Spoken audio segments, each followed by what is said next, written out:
Lorsqu'on s'imagine une catastrophe, on pense à des phénomènes bruyants, des séismes soudains qui brisent les routes en quelques secondes, des explosions de gaz qui font s'écrouler des bâtiments ou des éruptions volcaniques qui recouvrent des villes entières de cendres.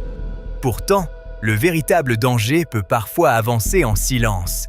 Dans certaines régions de l'Arizona, le sol s'abaisse peu à peu, perdant de l'altitude année après année.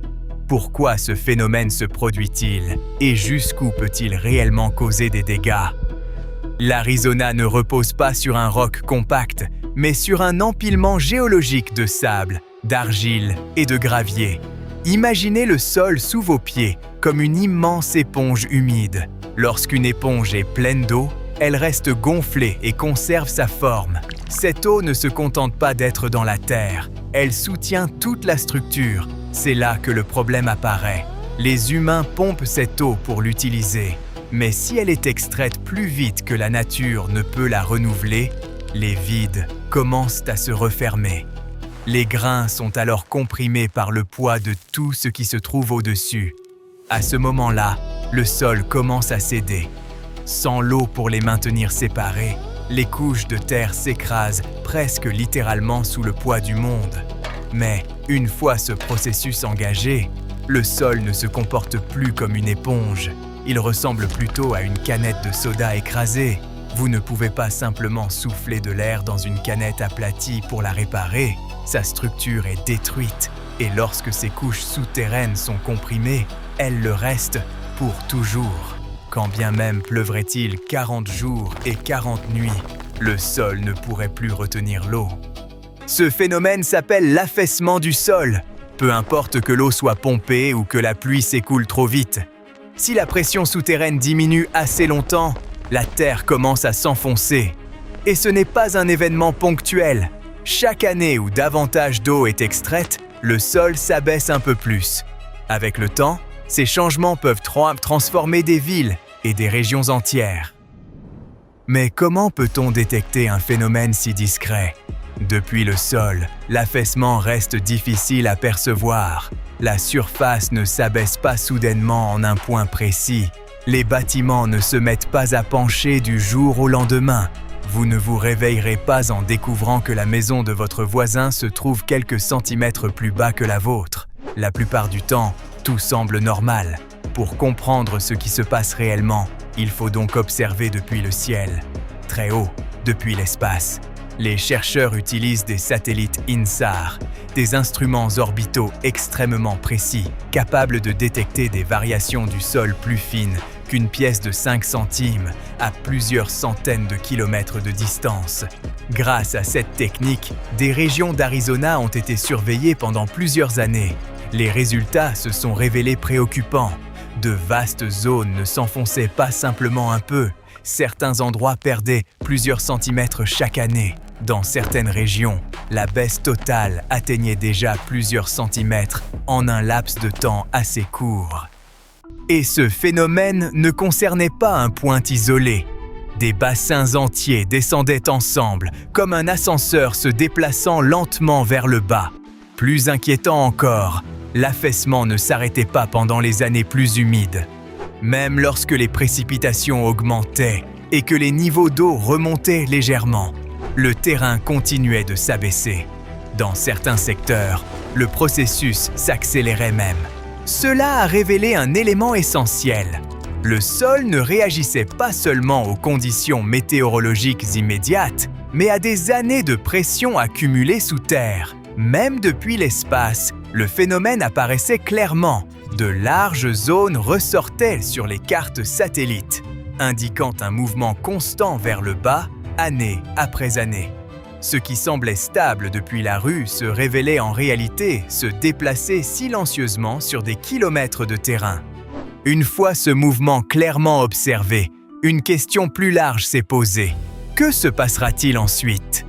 La surface ne peut supporter qu'une certaine tension avant de céder. Le terrain ne s'abaisse pas de manière uniforme. Certains endroits chutent rapidement, tandis que d'autres bougent à peine. Cela tire la surface dans des directions opposées. Le sol tente de s'étirer, mais finit par rompre. Et il ne s'agit pas de simples fissures dans un trottoir.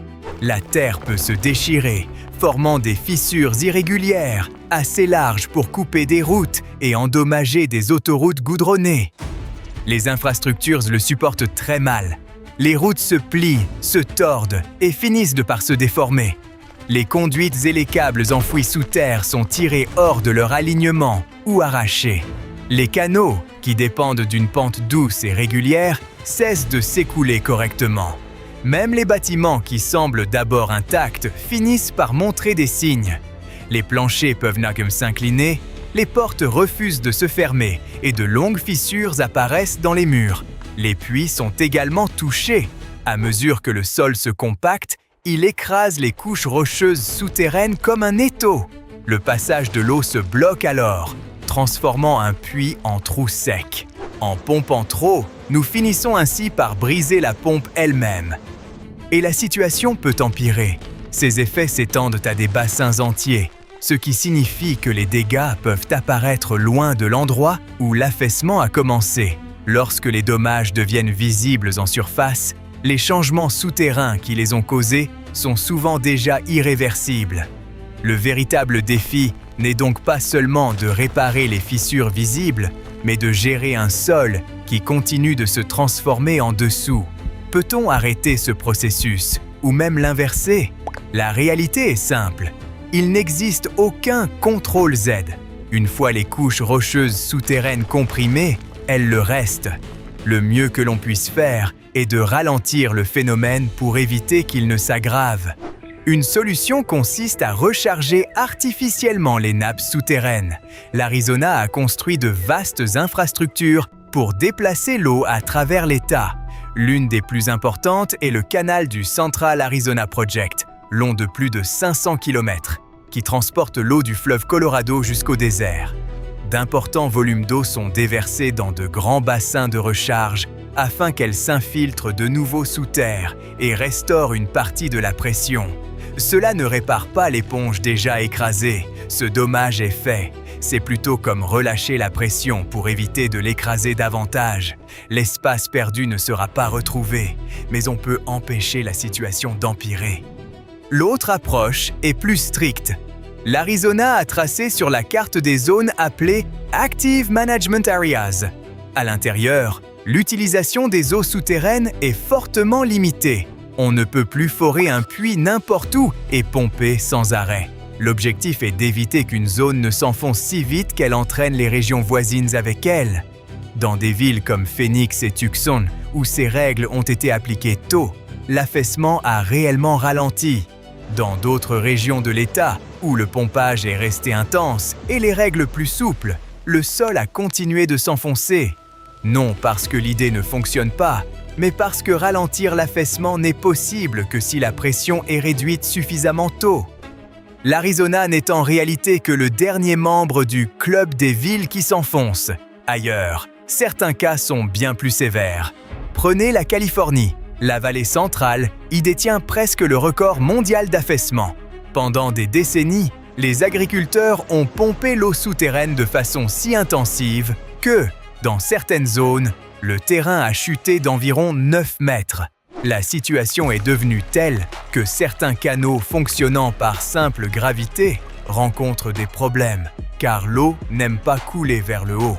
Il y a aussi Mexico. Là-bas, le problème remonte à plusieurs siècles. La ville a été construite sur le lit d'un ancien lac asséché. À mesure que l'eau souterraine était pompée pour alimenter une population grandissante, le sol a commencé à s'abaisser. Dans certains quartiers, les bâtiments se trouvent aujourd'hui plusieurs centimètres plus bas qu'il y a 100 ans. Les rues ont été refaites à de nombreuses reprises, non parce qu'elles s'usaient, mais parce que la ville elle-même continuait de descendre. Et le phénomène apparaît partout. Des villes côtières aux grandes régions agricoles, le sol semble parfois fatigué de nous soutenir.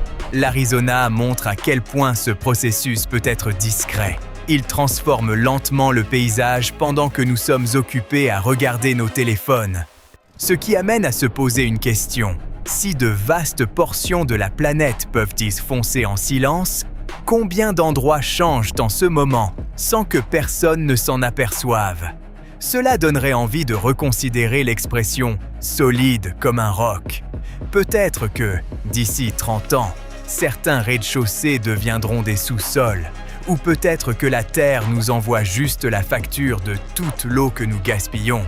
Bon, comme le sol d'Arizona, ces blagues tombent un peu à plat. Je vais donc m'arrêter avant de m'enfoncer davantage. Merci d'avoir regardé et ne vous laissez pas abattre par la situation.